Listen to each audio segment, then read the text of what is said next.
Tiago, capítulo de número 1, 2, 3, 4 e 5. Tiago, capítulo de número 1. Tiago, servo de Deus e do Senhor Jesus Cristo, as 12 tribos que andam dispersas, saúde. Meus irmãos, tende grande gozo quando caídes em várias tentações, sabendo que a prova da vossa fé produz a paciência.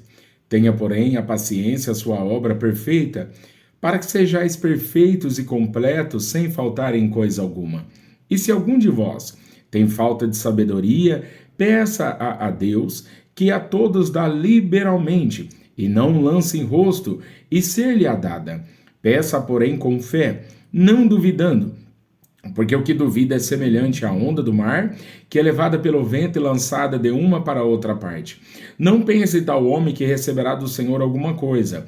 O homem de coração dobre é inconstante em todos os seus caminhos. Mas glorie-se o irmão abatido na sua exaltação, e o rico em seu abatimento, porque ele passará como a flor da erva. Porque sai o sol com ardor, e a erva seca, e a sua flor cai, e a formosa aparência do seu aspecto perece. Assim se murchará também o rico em seus caminhos. Bem-aventurado o varão que sofre a tentação, porque quando for provado, receberá a coroa da vida, a qual o Senhor tem prometido aos que o amam. Ninguém sendo tentado, diga, de Deus sou tentado, porque Deus não pode ser tentado pelo mal, e a ninguém tenta. Mas cada um é tentado quando atraído e engodado pela sua própria concupiscência. Depois, havendo a concupiscência concebido, dá à luz o pecado, e o pecado sendo consumado, gera morte. Não erreis, meus amados irmãos. Toda a boa dádiva e todo dom perfeito vem do alto, descendo do país das luzes, em quem não há mudança, nem sombra de variação.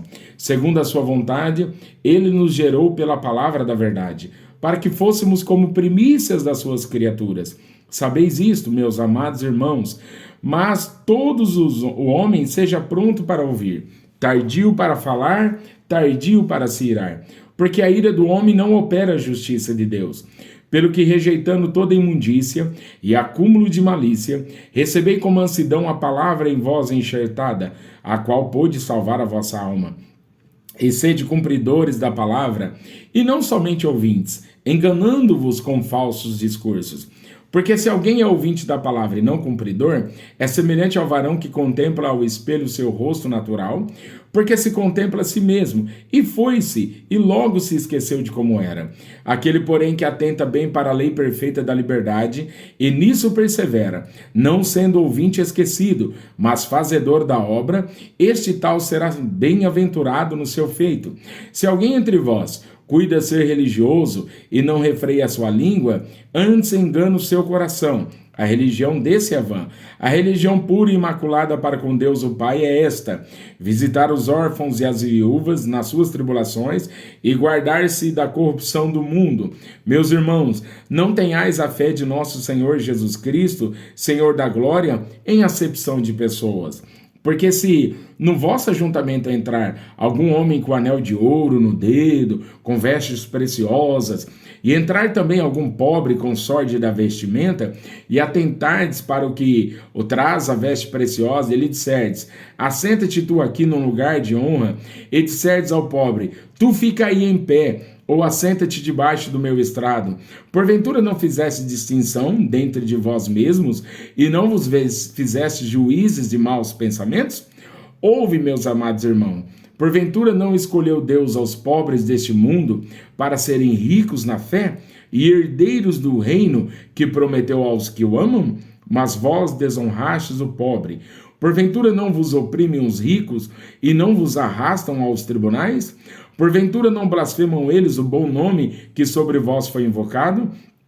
Todavia, se cumprirdes conforme a Escritura, a lei real, amarás o teu próximo como a ti mesmo, bem fazeis. Mas se fazeis acepção de pessoas, cometeis pecados, e sois redarguidos pela lei como transgressores.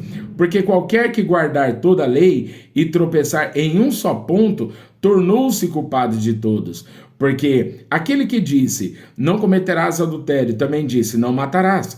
Se tu, pois, não cometeres adultério, mas matares, está feito transgressor da lei.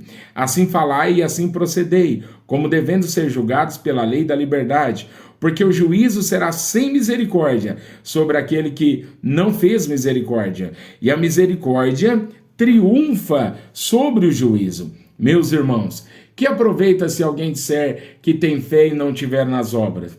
Porventura a fé pode salvá-lo?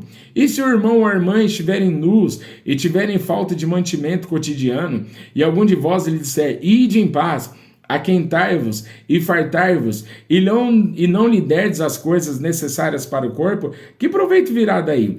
Assim também a fé, se não tiver as obras, é morta em si mesma.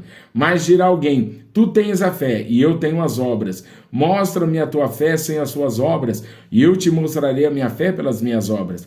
Tu crês que há um só Deus? Fazes bem. Também os demônios o creem e estremecem. Mas, ó homem vão, queres tu saber que a fé sem as obras é morta? Porventura Abraão, nosso pai, não foi justificado pelas obras, quando ofereceu sobre o altar do seu filho Isaque? Bem vês que a fé cooperou com as suas obras, e que pelas obras a fé foi aperfeiçoada. E cumpriu-se a escritura que diz, e creu Abraão em Deus, ele foi isso imputado como justiça, e foi chamado amigo de Deus. Vedes então que o homem é justificado pelas obras e não somente pela fé. E de igual modo Raabe a meretriz não foi também justificada pelas obras, quando escolheu os emissários e os despediu por outro caminho, porque assim como o corpo sem o espírito está morto, assim também a fé sem obras é morta. Meus irmãos, muitos de vós não sejam mestres, sabendo que receberemos mais duro juízo, porque todos tropeçamos em muitas coisas. Se alguém não tropeça em palavras, o tal varão é perfeito e poderoso para também refrear todo o corpo. Ora, nós pomos freios nas bocas dos cavalos, para que nos obedeçam, e conseguimos dirigir todo o seu corpo. Vede também as naus, que sendo tão grandes e levadas de impetuosos ventos, se viram com um bem pequeno leme para onde quer a vontade daquele que as governa. Assim também é a língua. É um pequeno membro, e gloria-se de grandes coisas. Vede com um grande bosque, um pequeno fogo incendeia. A língua também é um fogo como um mundo de iniquidade. A língua está posta entre os nossos membros, e contamina todo o corpo, e inflama o curso da natureza, e é inflamada pelo inferno. Porque toda a natureza, tanto de bestas feras como de aves, tanto de répteis como de animais no mar, se amansa e foi domada pela natureza humana. Mas nenhum homem pode domar a língua. É um mal que não se pode refrear. Está cheia de peçonha mortal. Com ela bendizemos a Deus e Pai, e com ela amaldiçoamos os homens, feitos à semelhança de Deus.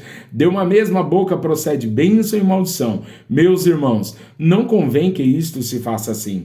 Porventura deita alguma fonte de um mesmo manancial água doce e água amargosa? Meus irmãos, pode também a figueira produzir azeitonas ou a videira as figos? Assim tão pouco pode uma fonte dar água salgada e doce. Quem dentre vós é sábio e inteligente, mostre pelo seu bom trato as suas obras em mansidão de sabedoria. Mas se tendes amarga inveja e sentimento faccioso em vosso coração, não vos glorieis nem mintais contra a verdade. Essa não é a sabedoria que vem do alto, mas é terrena, animal e diabólica. Porque onde há inveja e espírito faccioso, aí há perturbação e toda obra perversa. Mas se a sabedoria que vem do alto é primeiramente pura, depois pacífica, moderada, tratável, cheia de misericórdia e de bons frutos, sem parcialidade e sem hipocrisia. Ora, o fruto da justiça semeia-se na paz, para os que exercitam a paz. Donde vêm as guerras e pelejas entre vós? Porventura não vem disso a saber dos vossos deleites, que nos vossos membros guerreiam? Cobiçais e nada tendes, sois invejosos e cobiçosos, e não podeis alcançar. Combateis e guerreais e nada tendes, porque não pedes. Pedes e não recebeis, porque pedes mal, para o gastardes em vossos deleites. Adúlteros e adúlteras, não sabeis vós que a amizade do mundo é inimizade contra Deus? Portanto, qualquer que quiser ser amigo do mundo, constitui-se inimigo de Deus. Ou cuidai vós, que em vãos diz a Escritura, o Espírito que em nós habita tem ciúmes, antes da maior graça. Portanto diz, Deus resiste aos soberbos, dá, porém, graça aos humildes. Sujeitai-vos, pois, a Deus. Resisti ao diabo e ele fugirá de vós. Chegai-vos a Deus, e ele se chegará a vós. Limpai as mãos, pecadores, e vós de duplo ânimo, purificai o coração. Senti as vossas misérias, e lamentai e chorai. Converta-se o vosso riso em pranto, e o vosso gozo em tristeza. Humilhai-vos perante o Senhor, e ele vos exaltará. Irmãos, não faleis mal um dos outros. Quem fala mal de um irmão e julga seu irmão, fala mal da lei, julga a lei. E se tu julgas a lei, já não és observador da lei, mas juiz. Há um só legislador e um juiz que pode salvar e destruir. Tu, porém, quem és que julgas a outra? Ei agora, vós que dizeis: hoje ou amanhã iremos a tal cidade, e lá passaremos um ano, e contrataremos e ganharemos. Digo-vos que não sabeis o que acontecerá amanhã. Porque o que é a vossa vida? É um vapor que parece por um pouco e depois se desvanece. Em um lugar do que devias dizer: se o Senhor quiser, se vivermos, faremos isto ou aquilo. Mas agora vos gloriais em vossas presunções. Toda glória tal como esta é maligna. Aquele, pois, que sabe fazer o bem e não faz, comete pecado. Eia, pois, agora, vós ricos, chorai e pranteai por vossas misérias, que sobre vós hão de vir. As vossas riquezas estão apodrecidas, e as vossas vestes estão comidas da traça. O vosso ouro e a vossa prata se enferrujaram, e a sua ferrugem dará testemunho contra vós, e comerá como fogo a vossa carne. Entesourastes para os últimos dias. Eis que o salário dos trabalhadores que ceifaram vossas terras e que por vós foi diminuído clama, e os clamores dos que ceifaram entraram nos ouvidos do Senhor dos Exércitos. Deliciosamente vivestes sobre a terra, e vos deleitastes e cevastes o vosso coração como num dia de matança. Condenastes e matastes ao justo, ele não vos resistiu. Sede, pois, irmãos, pacientes até a vinda do Senhor. Eis que o lavrador espera o precioso fruto da terra, aguardando com paciência até que receba a chuva temporã e serôdia. Sede vós também pacientes, fortalecei o vosso coração, porque já a vinda do Senhor está próxima. Irmãos, não vos queixeis uns contra os outros, para que não sejais condenados. Eis que o juízo está à porta. Meus irmãos, tomai por exemplo de aflição e paciência os profetas que falaram em nome do Senhor. Eis que temos por bem-aventurados que sofreram. Ouvistes qual foi a paciência de Jó, e vistes o fim que o Senhor lhe deu, porque o Senhor é muito misericordioso e piedoso.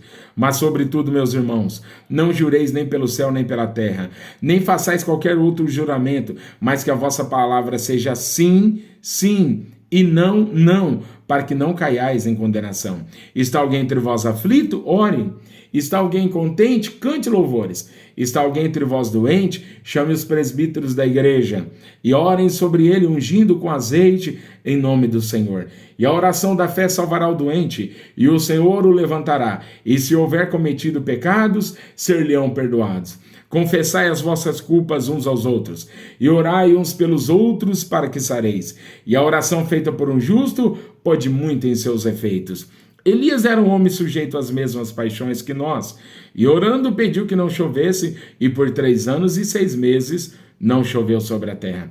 E orou outra vez, e o céu deu chuva, e a terra produziu o seu fruto. Irmãos, se algum de entre vós se tem desviado da verdade, e alguém o converter, saiba que aquele que fizer converter do erro do seu caminho um pecador, salvará da morte uma alma, e cobrirá uma multidão de pecados.